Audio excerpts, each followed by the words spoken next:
Hello everyone, आज हम लोग पढ़ेंगे chapter 4 the old clock shop. ठीक है, तो इस चैप्टर को हम लोग पढ़ने से पहले चैप्टर 3 को पढ़ चुके हैं। तो सारी एक्सरसाइजेस मैं लास्ट में कराना स्टार्ट करूँगी, तो तब तक के लिए आप लोग जो है पिछले चैप्टर्स को देख सकते हैं।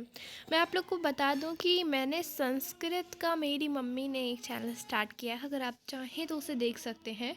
तो उसका जो लिंक है वो लिंक मैं आपको डिस्क्रिप्शन बॉक्स में दे दूँगी। ऑलराइट, स्टार्ट करते हैं आज का वीडियो। उसमें आप लोग संस्कृत देख सकते हैं ऑफ क्लास 6। तो अभी स्टार्ट हुआ है, तो धीरे धीरे टाइम लग जाएगा उसमें पूरी वीडियोस बनाने में। वो क्रिसमस ईव का समय था, यानी कि क्रिसमस स्टार्ट होने वाली थी, अगले दिन ही क्रिसमस थी। तो शॉप्स जो थी वो बंद हो रही थी। रे की जो ओल्ड क्लॉक शॉप थी वो अभी भी खुली हुई थी। 2 शॉपर्स आए, वो भी बहुत देर में। तो ये है सबसे पहला जो समरी दी गई है फर्स्ट पॉइंट की। तो क्रिसमस ईव जो है वो आ चुका था। सबसे लास्ट में जो शॉपिंग करते हैं लोग, वो लोग भी घर जाने लगे थे। जब सबसे लास्ट में आते हैं जो लोग, है ना, एक thick white sheet of snow lay over Salt Lake City USA.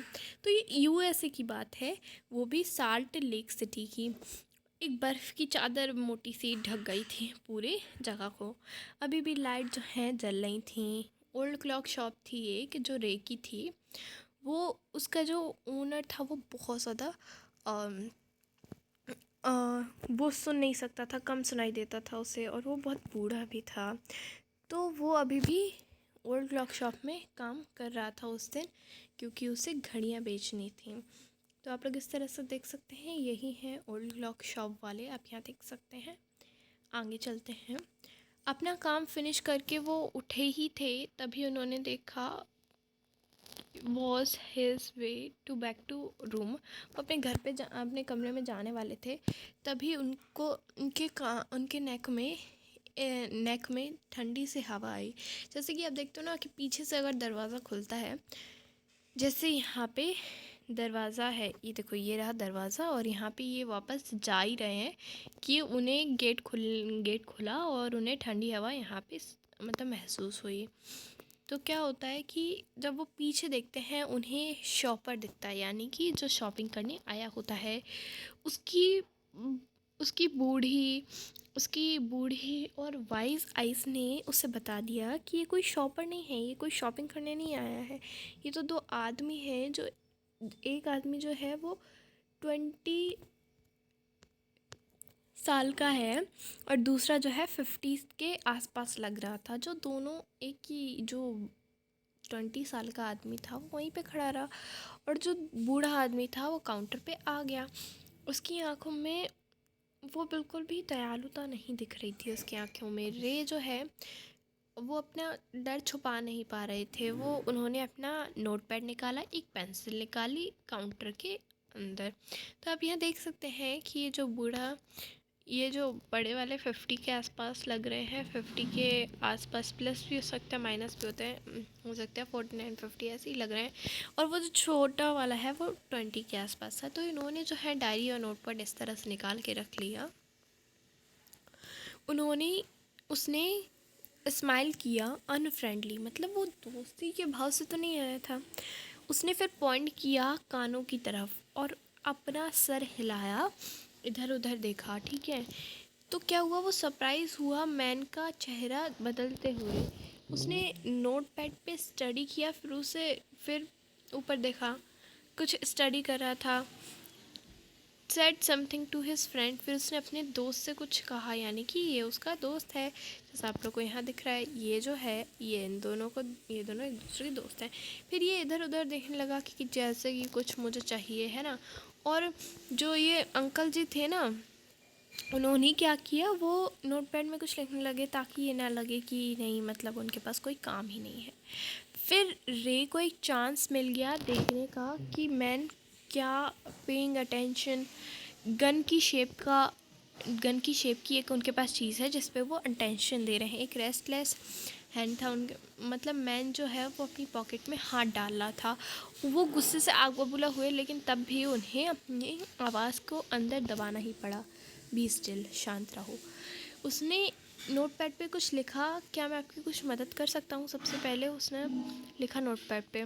सबसे पहले तो ओल्ड वाले मैन ने डायरेक्टली डायरेक्टली एट रे एंड स्माइल्ड। देखा ओल्ड मैन ने देखा, फिर डायरेक्टली रे की तरफ देखा और स्माइल किया। जो उसकी स्माइल थी वो मॉकिंग थी, क्रूअल थी। They both understood that why he was there. वो समझ गए कि ये दोनों यहाँ क्यों हैं। वाई, क्यों उसका दोस्त वहीं पे खड़ा है, क्यों। They looked at the man who were down to their luck. तो क्या हुआ कि कुछ हुआ, फिर उसने now ready to say something they would later be sorry about. फिर यहाँ पे मतलब जो वो समझ गए कि क्या यहाँ पे ये लोग करने आए हैं। जो विजिटर थे उनको कुछ ज़रूरत थी, उन्होंने एक्सेप्ट की उस ओल्ड वॉच को और उसको एक्सचेंज किया कुछ अच्छे रुपयों में। जो मैसेज है पीस का और गुडविल का, वो हर जगह पे हमें मैरी क्रिसमस इस तरह से दिया है। ये समरी। अब हम लोग पार्ट 2 देखते हैं। जो क्लॉक है वो टिक टिक टिक टिक कर रही थी और रे जो है शांति से कोई और मैसेज लिखता है, have you come to pick up a watch और क्लॉक। क्या आप यहाँ पे कुछ कोई वॉच या क्लॉक लेने आए हैं? Then he pointed to the loan board hanging with hanging clocks. तो उसने लोन बोर्ड पे साइन किया उस बूढ़े आदमी ने और क्लॉक को देखा, पॉकेट वॉचेस को। वहाँ पे कोई पाउंड ब्रोकर नहीं था, लेकिन वहाँ पे ना क्या था, उसने कहा उसी समय नहीं। क्या कहा उसने? नहीं। जो ज़रूरतमंद लोग हैं उनके लिए वो वॉच वहाँ पे टंगी हुई है। ये जो क्लॉक्स टंगी हुई हैं वो किसके लिए हैं? वो ज़रूरतमंद लोगों के लिए हैं। जो he can more than the loan he should. उसको लोन में चाहिए वो बोलते हैं। तो क्या होता है, they would be there when the owner wanted them back. फिर जब ओनर को वो चाहिए होता है सेम प्राइस पे, कोई इंटरेस्ट नहीं लगेगा। ओल्डर मैन होता है, वो कहता है उसको थोड़ा सा इजी लगता है ये काम। वो अपनी पॉकेट में हाथ डालता है और वॉच को देखता है उसकी रिस्ट पे जो बंधी हुई होती है। How much will you give me for this, the main road. जो आदमी होता है मतलब वो लिख के नोट पैड पर बात कर रहे होते हैं, उन्हें बात करनी नहीं होती है। तो वो कहता है कितने रुपए मुझे देने पड़ेंगे इसके लिए। तो रे जो होता है उसको थोड़ी शर्म आती है कि वो किस नज़रों से देख रहा था। जो वॉच थी वो स्पेशल नहीं थी, उसके पास तब भी ग्रेट पावर थी। वो कुछ समथिंग एक्सचेंज करने आया था, कुछ बैड सिचुएशन में था वो। उसको कुछ ग्रेट नीड चाहिए होती है शॉप के अंदर जाकर। तो सबसे पहले तो है वो रे पूछता है कि मुझे कितने रुपए देने पड़ेंगे इसके लिए। तो रिप्लाई में क्या आता है, what ever is it's worth. इसके कितने रुपए हमने दिए थे। रे जो है कैश पुल करता है, $50 निकालता है और उस मैन को दे देता है।